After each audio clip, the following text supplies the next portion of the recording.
पुस्तक का नाम आत्मा न नारी है न नर। लेखक पंडित श्री राम शर्मा आचार्य। आत्मा न स्त्री है न पुरुष। मनुष्य की मूल सत्ता न शरीर है और न उसकी इच्छाएं आकांक्षाएं, बल्कि आत्मा ही मनुष्य का मूल स्वरूप है। यह आत्मा न किसी प्राणी में कोई अतिरिक्त विशेषताएं लिए रहता है, न कोई न्यूनताएं ही। आत्मा की सभी विशेषताएं समान रूप से सभी प्राणियों में विद्यमान रहती हैं और वह अपने मूल स्वरूप में रहता हुआ ही विभिन्न शरीर धारण करता है। विशेषता और अविशेषता की दृष्टि से आत्मा में इतना भी भेद नहीं है कि उसका लिंग की दृष्टि से कोई निर्धारण किया जा सके। संस्कृत में आत्मा शब्द नपुंसक लिंग है। इसका कारण यही है, आत्मा वस्तुतः लिंगातीत है, वह न स्त्री है न पुरुष। आत्मा तत्व के इस स्वरूप का विश्लेषण करते हुए प्रायः प्रश्न उठता है कि आत्मा जब न स्त्री है और न पुरुष, तो फिर स्त्री या पुरुष के रूप में जन्म लेने का आधार क्या है? इस अंतर का आधार जीव से जुड़ी मान्यताएं ही हैं। जीव चेतना भीतर जैसी इच्छा करती है, वैसे संस्कार उसमें गहरे हो जाते हैं। अपने प्रति जो मान्यता दृढ़ हो जाती है, वही व्यक्तित्व रूप में प्रतिभातित होती है। ये मान्यताएं स्थिर नहीं रहती, फिर भी सामान्यतः इनमें एक दिशाधारा का सातत्य रहता है। किसी विशेष अनुभव की प्रतिक्रिया से मान्यताओं में आकस्मिक परिवर्तन भी आ सकता है, या फिर सामान्य क्रम में धीरे धीरे क्रमिक परिवर्तन भी होता रह सकता है। यह मान्यता अंतःकरण से संबंधित होती है। अंतःकरण के 4 अंग हैं: मन, बुद्धि, चित्त और अहंकार। अहंकार का अर्थ है वह अस्मिता भाव जिसके सहारे व्यक्ति सत्ता का समष्टि सत्ता से पार्थक्य टिका है। जब अहम भाव का संपूर्ण नाश हो जाता है, तो समुद्र में बूंद की तरह व्यष्टि का समष्टि में लय हो जाता है। उसकी स्वतंत्र सत्ता नहीं रह जाती। स्वतंत्र सत्ता अहम भाव पर अवस्थित है। इसी अहम भाव में जो मान्यताएं अंकित संचित हो जाती हैं, वे ही व्यक्तित्व की विशेषताओं का आधार बनती हैं। इन विशेषताओं में लिंग निर्धारण भी सम्मिलित है। जीवात्मा पुरुष रूप धारण करेगी या स्त्री रूप, यह इसी अहम भाव की मान्यता पर निर्भर है। उसमें जैसी इच्छा उमड़ेगी, जैसी मान्यताएं जड़ जमा लेंगी, वैसा ही लिंग निर्धारण भी होगा। आधुनिक मनोवैज्ञानिक शब्दावली में अहंकार को अचेतन की अति गहन परत कह सकते हैं। इससे ही ईगो और सुपर ईगो का स्वरूप निर्धारित होता है। ईगो के स्वरूप में रोज रोज आमूल चूल परिवर्तन असंभव है। मान्यताएं, आस्थाएं बहुत गहरी जड़ें जमाए रहा करती हैं। उनमें आए दिन ऐसी हेर फेर बदल नहीं हो सकती कि पूरा ढांचा ही बदल जाए। परंतु जब भी मान्यताएं बदलती हैं, तो उनका प्रभाव स्वाभाविक ही बहुत गहरा और दूरगामी होता है। वाल्मीकि, अजामिल, अम्बपाली ने अपने बारे में मान्यता बदली, तो उनका व्यक्तित्व ही बदलता चला गया। जिस स्तर तक मान्यताएं परिवर्तित होती हैं, उसी स्तर तक व्यक्तित्व में हेर फेर हो जाता है। लिंग परिवर्तन भी ऐसे ही गहरे हेर फेर से संभव है। जब कोई आत्मा अपने वर्तमान लिंग के प्रति गहराई से असंतुष्ट होती है, या जब उसकी मूलभूत प्रवृत्ति की दिशा ही बदल जाती है, तो लिंग परिवर्तन समेत व्यक्तित्व में अनेक परिवर्तन हो सकते हैं। ऐसे परिवर्तन में इस जन्म की नारी अगले जन्म में पुरुष और इस जीवन का पुरुष अगले जीवन में नारी बन सकता है। कीड़े मकोड़े जिस परिवेश में रहते हैं, उसका प्रभाव उनकी त्वचा के रंग तक पर पड़ता है। हरे पेड़ पर रहने पर हरापन बढ़ जाता है। काले या भूरे वृक्षों वनस्पतियों के बीच उनकी त्वचा का रंग भी वैसा ही हो जाता है। आत्मा भी मान्यताओं के जिस परिवेश में रहती है उसका उसके नर या नारी होने पर भी प्रभाव पड़ता है। चीते के शरीर पर घास के प्रभाव से पड़ जाने वाली भूरी चितकबरी लकीरों पट्टियों की तरह मान्यताओं और अनुभूतियों का प्रभाव आत्मपटल पर पड़ता ही रहता है। व्यक्तित्व में जो प्रवृत्तियां प्रधान हो जाती हैं, जीवात्मा का वही लिंग बन जाता है। नारी प्रवृत्तियों की प्रधानता से कोई लड़का अगले जन्म में लड़की बन सकता है। पुरुष प्रवृत्तियों का प्राधान्य किसी लड़की के अगले जीवन में लड़का बनने का कारण बन सकता है।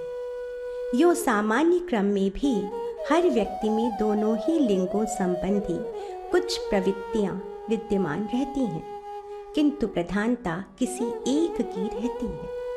ऐसे पुरुषों की कमी नहीं जो पूरी तरह पुरुष होते हुए भी करुणा, वात्सल्य, ममता, मातृ हृदय की कोमलता से संपन्न हो। ऐसी नारियां भी कम नहीं जो नारी की समस्त विशेषताओं के साथ आक्रामकता, लड़ाकूपन जैसी पुरुष प्रवृत्तियों से भी भरपूर हों। जब तक ये विशेषताएं सीमित रहती हैं, प्रधानता अपने ही लिंग स्वभाव की बनी रहती है। तब तक तो ये व्यक्तित्व के गुण और क्षमताएं बनी रहती हैं। जब इनकी असामान्य वृद्धि होने लगती है, तब वे चर्चा का विषय बन जाती हैं। किसी पुरुष में स्त्री सुलभ प्रवृत्तियां अधिक हो जाने पर उसे स्त्रीण कहा जाता है। नारी में पुरुष प्रवृत्ति की प्रधानता दिखने पर इसे मर्दानी कहते हैं। जब बात और आगे बढ़ती है तो दोनों को ही जनघा हिजड़ा कहा जाता है। यह मनोवृत्तियों के परिवर्तन का परिणाम है। जब यह परिवर्तन मनोवृत्तियों से भी अधिक गहराई तक में होता है, संस्कार और मान्यताएं उलट पुलट जाती हैं, तब पूरा ढांचा ही बदल जाता है तथा लिंग परिवर्तन हो जाता है। ब्राजील वासी श्रीमती इडा लॉरेंस 12 बच्चों की मां बन चुकी थी और अब संतान प्रजनन की संभावना क्षीण ही हो गई थी। तभी उन्हें सेन्यास में भी उनकी मृत पुत्री इमिलिया ने संदेश दिया कि मैं पुनः तुम्हारे गर्भ से ही जन्म लेना चाहती हूँ, किंतु इस बार पुत्र रूप में। इस लड़की इमिलिया को जब वह जीवित थी, अपने लड़की होने से घोर असंतोष था।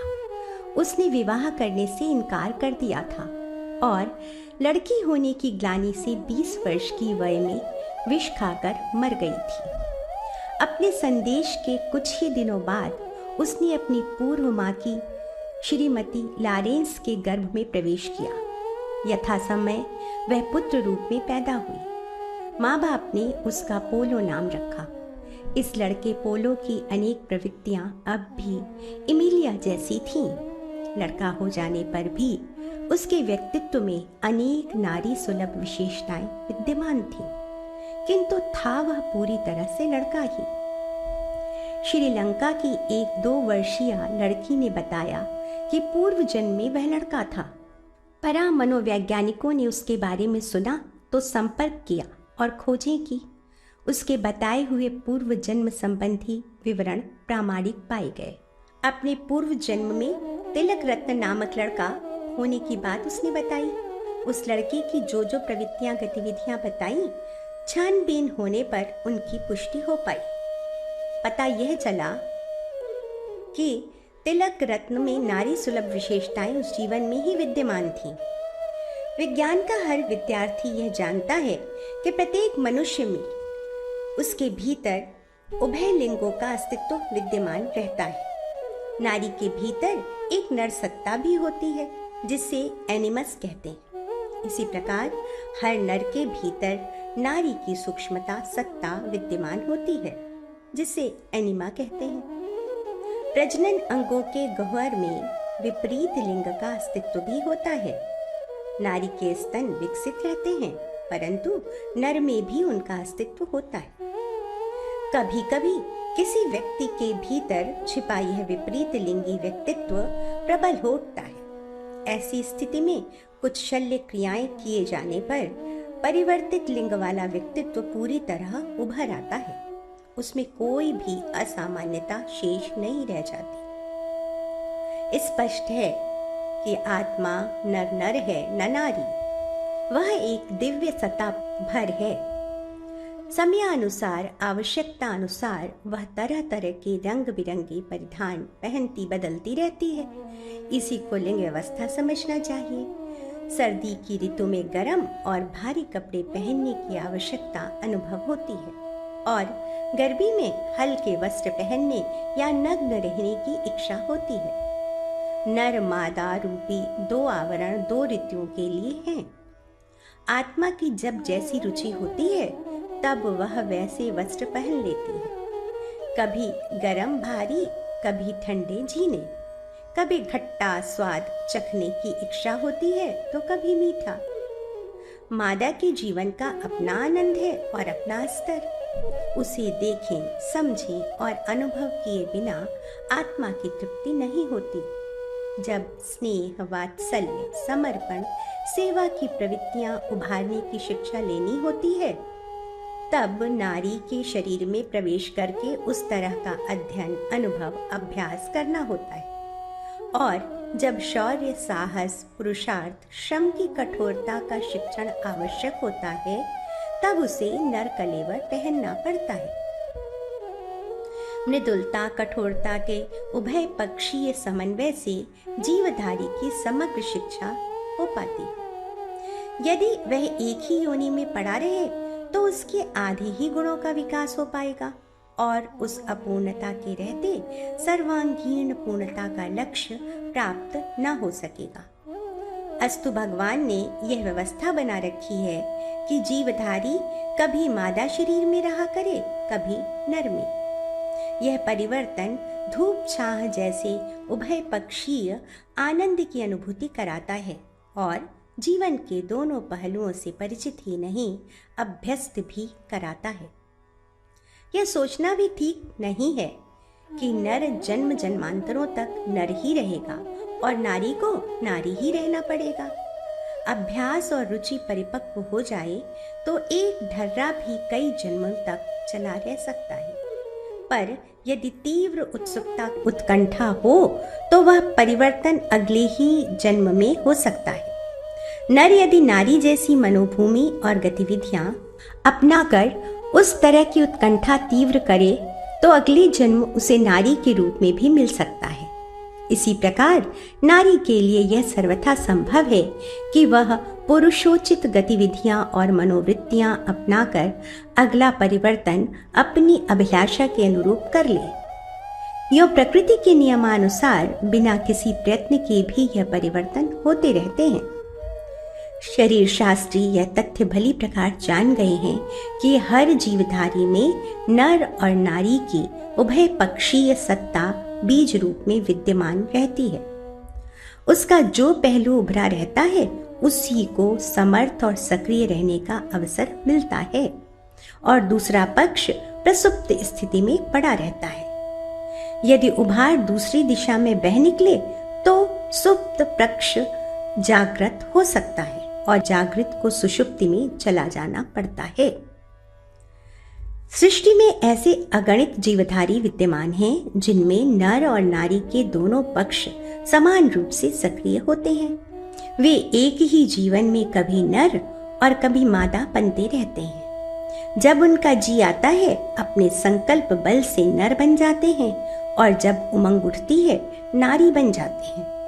नारी स्वभाव से ही नहीं, बिना किसी कठिनाई के नारी अंगों का भी विकास अधूरा नहीं होता, वरन इस सीमा तक प्रखर होता है कि संतानोत्पादन भी भली प्रकार से हो सके। आज का नर कल नारी बनकर अपने पेट में गर्भ धारण करेगा और परसों बच्चे जनेगा। यह बात विचित्र लगती है पर है सर्वथा सत्य। कितने जीवों में यही प्रवृत्ति है और वे एक ही जीवन में इस प्रकार के उभय पक्षीय आनंद की अनुभूतियां लेते रहते हैं। उनके जीवन समुद्र में कभी नर का ज्वार आता है और कभी नारी का भाटा। प्रकृति ने उन्हें इच्छा अनुसार आवरण बदलने की जो सुविधा दी है, वैसे ही यदि मनुष्यों को भी मिली होती तो वे भी इस प्रकार का आनंद लाभ लेते। इतना ही नहीं, नर और नारी के बीच असमानता की जो खाई बन गई है, उसके बनने का कोई कारण न रहता। फिर न कोई छोटा समझा जाता, न कोई बड़ा। किसी को किसी पर आधिपत्य जमाने की खुराफात भी नहीं सूझती। गोल्ड स्मिथ, रोश, हरिसन आदि प्राणीवेत्ताओं में तितलियों की कलम एक दूसरे को लगाकर उनका लिंग परिवर्तन कृत्रिम रूप से संभव बनाकर दिखाया है। विज्ञानी डब्ल्यू हिरम्स ने मछलियों की कई जातियां उभयलिंगी पाई हैं और कुछ प्रयोगों में छोटे ऑपरेशन करके उन्हें परिवर्तित लिंग का बनाया है। पक्षियों में भी लिंग परिवर्तन के ऑपरेशन बड़ी मात्रा में सफल हुए हैं। कुछ कीड़े होते हैं जो एक ही शरीर में बार बार उभयलिंगी परिवर्तन करते रहते हैं। वे कभी नर बन जाते हैं तो कभी मादा। कीट विज्ञानी प्रो ओर्टन ने ऐसे जीवों की खोज की थी जो एक ही जन्म में कभी नर रहते हैं, कभी नारी। ओयस्टर ऐसे जंतुओं में अग्रणी हैं। वे मादा की तरह अंडा देने के बाद एक मास बाद ही नर बन जाते हैं और उभय पक्षीय लिंग में रहने वाली विभिन्नताओं का आनंद लूटते हैं। ऑस्ट्रिना गिवासा स्लग लाइक येकस जाति के जलचर भी उभयलिंगी रसास्वादन का क्रम परिवर्तन करते रहते हैं। लिमेस्ट्रिया पतंगा भी इसी स्तर का है। वह कभी नारी होता है तो कभी नर। आयस्टर वर्ग जाति का मोलस्क घोघा अपना लिंग परिवर्तन करता रहता है। कभी वह मादा होता है तो कभी नर।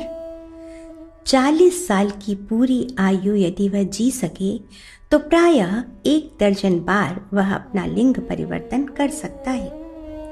सृष्टि में ऐसे जीव जंतुओं की संख्या कम नहीं जो उभय लिंगी होते हैं। एक ही शरीर में शुक्र और डिंब उत्पन्न करने वाली ग्रंथियां होती हैं। जब उनमें प्रौढ़ता आती है तो प्रजनन स्राव अपने आप प्रवाहित होते हैं और रक्त संचार के सहारे उनको आत्मरति का आनंद, प्रजनन का लाभ मिल जाता है। ड्रोसोफिला मक्खी, हैवरोव्रेकन ततैये, silk worm moth, wax moth, gypsy moth, अलोकेस्पिस जैसे अनेक पतंगे उभयलिंगी होते हैं। प्रजनन क्रिया के लिए योनि संयोग भी आवश्यक समझा जाता है, पर वनस्पति जगत में ऐसा संयोग बहुत कम, लगभग नहीं ही होते हैं। उनमें भी नर और मादा तो रहते हैं, परंतु नए पेड़ पौधों का विकास उद्भव बीजों से ही होता है। बीज गलकर अंकुर और पत्र पल्लवों के रूप में विकसित होता है और एक से अनेक बनने का क्रम अपनाकर वही पुष्ट पौधा बनकर कितने ही नए बीज हर साल उत्पन्न करता है। यह प्रजनन क्रिया वनस्पति जगत की सर्वविदित परिपाटी है। गन्ना, गुलाब आदि अगणित पौधे उनके टुकड़े करके गाड़ देने पर अलग अलग पौधे बन जाते हैं। वट, गूलर जैसे वृक्षों की बड़ी डालियां भी नए पेड़ का रूप धारण करती हैं। विकसित पुष्पों के पराग हवा में उड़कर एक से दूसरे तक पहुंचते हैं। मक्खियां और तितलियां भी उनका स्थानांतरण करती रहती हैं। इस प्रकार पराग युगल परस्पर योग संयोग मिलाकर बिना रति क्रिया के अपनी वंश वृद्धि करते रहते हैं। छोटे जीवों में भी यह गुण होता है कि वे अपने शरीर से अपनी ही शरीर की नई संतति उत्पन्न कर सकें। यूं दूसरी जाति की उत्पत्ति तो सहज ही हो जाती है। पेड़ में सड़ा अन्न मल कृमि बनकर विष्ठा के साथ निकलता है। शरीर पर चिपका हुआ मैल जुएं चीलर बनता है। जीवित या मृत शरीर का सड़ा हुआ मांस आंख से देखे जा सकने वाले कीड़ों के रूप में अनायास बदल जाता है। सड़े हुए फल और तरकारियों में भी उसी रंग रूप के कीड़े रेंगते देखे जा सकते हैं। यह प्रजनन ही है। सड़न को रतिक्रिया तो नहीं कह सकते और न उससे सहधर्मी जीव उत्पन्न होता है, फिर भी इसे जीव उत्पादन तो कह ही सकते हैं। कीचड़ और गंदगी में मक्खी, मच्छरों और रेंगने वाले कृमियों का उत्पन्न होना इसी स्तर का प्रजनन है, जिनकी गणना जीवधारियों में की जाती है। ऐसे प्राणी भी अपने शरीर के ही टुकड़े बखेर कर अपनी जाति के नए प्राणी को जन्म देकर विधिवत वंश वृद्धि करते रहते हैं। इसलिए उन्हें जोड़ा ढूंढने या रतिक्रिया के सहारा लेने की जरूरत नहीं पड़ती। अपना शरीर ही इसके लिए पर्याप्त होता है और उसी से उभय पक्षीय मिलन संयोग से लेकर प्रजनन तक की सारी आवश्यकताएं सुचारू रूप से संपन्न होती रहती हैं। अमीबा और डायटम जीव इसी स्तर के हैं। उनमें जब प्रौढ़ता आती है तो अपने ही शरीर को भुलाकर उसका आधा भाग अलग छिटका देते हैं और वह एक स्वतंत्र प्राणी बनकर अपनी अलग वंश परंपरा का संचालन करता है। जीवित कहे जाने वाले प्रत्येक जीवधारी या जीवाणु में मेटाबॉलिज्म या चयापचय प्रजनन शक्ति होती है।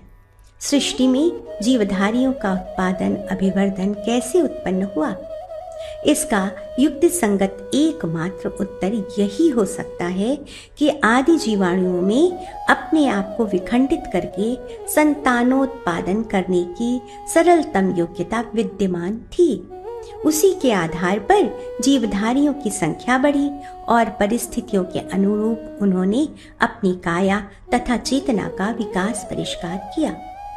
रतिक्रिया का प्रचलन तो बहुत बाद में तब हुआ जब प्राणधारी एक लिंगी न रहकर द्विलिंगी बन गए और उन नर मादा की जननेंद्रियां स्पष्ट उभरी तथा गर्भधारण के योग्य हो गईं। इससे पूर्व अपने शरीर से विखंडित होकर ही पीढ़ियां बढ़ाने का प्रचलन था। इसके आगे मध्यकाल में उभयलिंगी अंतःस्राव मात्र उभय और पुष्प पराग की तरह जीवधारी नर नादा परस्पर स्नेह आलिंगन का क्रियाकलाप गंध मादकता के आधार पर करने लगे थे। उतने से ही उनमें प्रजनन उपयोगी हलचलें उठ खड़ी होती थीं और संतान होने लगती थी। यौन संपर्क तो बहुत बाद की प्रगतिशीलता है। सेलों के भीतर भरे न्यूक्लिक एसिड के माध्यम से पूर्वजों की शारीरिक मानसिक विशेषताएं संतान में हस्तांतरित होती हैं। एडमोसिन फॉस्फेट रसायन का होना प्रजनन योग्यता के लिए आवश्यक है।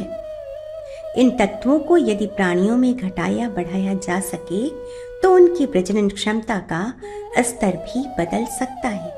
यह असंभव नहीं कि क्षुद्र जीव अनभ्यस्त रतिक्रिया अपनाने लगे और सुविकसित प्राणी जिनमें मनुष्य भी सम्मिलित है अकेला बिना सहचर के बिना रतिक्रिया के सुयोग्य संतान का उत्पादन कर सके।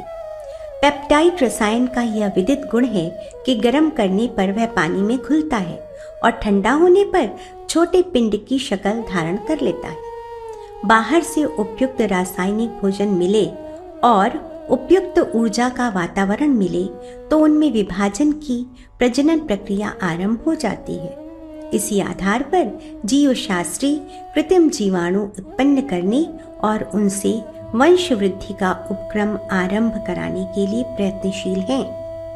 आए दिन ऐसी घटनाएं सामने आती रहती हैं जिसमें नर के भीतर नारी के अथवा नारी के भीतर नर के यौन चिन्ह विकसित होते चले गए और स्थिति यहाँ तक जा पहुंची कि ऑपरेशन करके उनका लिंग परिवर्तन करना पड़ा। यह परिवर्तन इतना सफल रहा कि उन्होंने जोड़ा बनाया और सफल दाम्पत्य जीवन जीते हुए संतानोत्पत्ति भी की। मनोविज्ञान और अध्यात्म के आधार पर यह सिद्ध मान्यता प्राप्त है कि लिंग परिवर्तन के लिए मानवीय प्रयत्न बहुत हद तक सफल हो सकते हैं।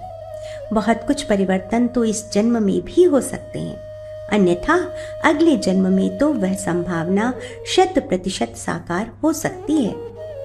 पुराणों में इस प्रकार के अगणित उदाहरण भरे पड़े हैं, जिनमें व्यक्तियों ने अपने संकल्प बल एवं साधना उपक्रम के द्वारा लिंग परिवर्तन में सफलता प्राप्त की है। इन दिनों भले ही वे उपचार विस्मृत विलुप्त हो गए हों, इसमें तथ्य तो जहां के तहां ही रहेंगे। आत्मा की सुदृढ़ संकल्प और प्रयत्न यदि प्रखर होवे तो किसी भी आत्मा के लिए अपना वर्तमान लिंग बदल लेने की पूरी संभावना हो सकती है। कभी कभी किन्हीं पुरुषों में नारी प्रकृति और नारियों में पुरुष प्रकृति पाई जाती है। उनके हाव भाव, स्वभाव और आचरण में इस प्रकार का अंतर स्पष्ट दिखाई पड़ता है। इसका एकमात्र कारण यह है कि पिछले दिनों उनकी मंद इच्छा लिंग परिवर्तन की तो रही, पर उनमें प्रौढ़ प्रखरता नहीं आई। यदि उनका संकल्प बल और प्रयत्न बलशाली रहा होता तो उन्हें इस प्रकार के आधे अधूरे परिवर्तन का सामना न करना पड़ता। इतने पर भी उनकी प्रवृत्ति और परिवर्तन की दिशा में ही मन चलता रहे तो यह आशा की जा सकती है कि इस विराम के उपरांत वे अभीष्ट मनोवांछा के अनुरूप लिंग परिवर्तन का लक्ष्य अगले जन्म तक पूरा कर लेंगे।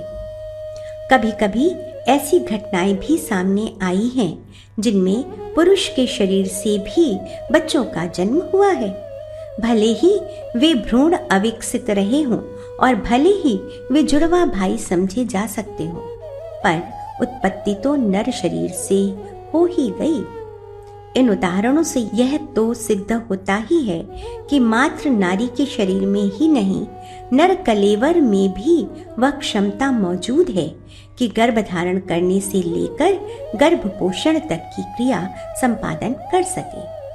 अवसर मिले तो इस संभावना का अधिक विकास भी हो सकता है और नारी की तरह ही नर भी प्रजनन कर्म कर सकने में समर्थ हो सकते हैं। फ्रांस के एक 17 वर्षीय लड़के जीन जैक्यूस लॉरेंट को छाती की दर्द की शिकायत थी। डॉक्टरों ने फेफड़े का ट्यूमर पाया और उसका ऑपरेशन किया। डॉक्टरों के आश्चर्य का ठिकाना न रहा जब उन्होंने ट्यूमर के स्थान पर 3 पौंड 15 औंस वजन का एक विकसित अंगों वाला बच्चा निकाला। ब्रिटिश पैथोलॉजिस्ट एसोसिएशन ने एक भ्रूण को लड़के का जुड़वा भाई बताया है जो गर्भकाल में किसी प्रकार उसके शरीर में प्रवेश कर गया और वहीं बढ़ता पलता रहा। इसी प्रकार एक घटना बरेली उत्तर प्रदेश के जिला अस्पताल में हुई। बदायूं निवासी एक 2 वर्ष के बालक का ऑपरेशन पेट का ट्यूमर समझकर किया गया। पेट खोलने पर उसमें एक विकसित भ्रूण पाया गया जिससे अधिक अन्वेषण के लिए सुरक्षित रख लिया गया। नर के शरीर से बच्चे की उत्पत्ति की अनेक घटनाएं बहुचर्चित हैं और उनके विवरण पत्र पत्रिकाओं में विस्तार पूर्वक छपे हैं।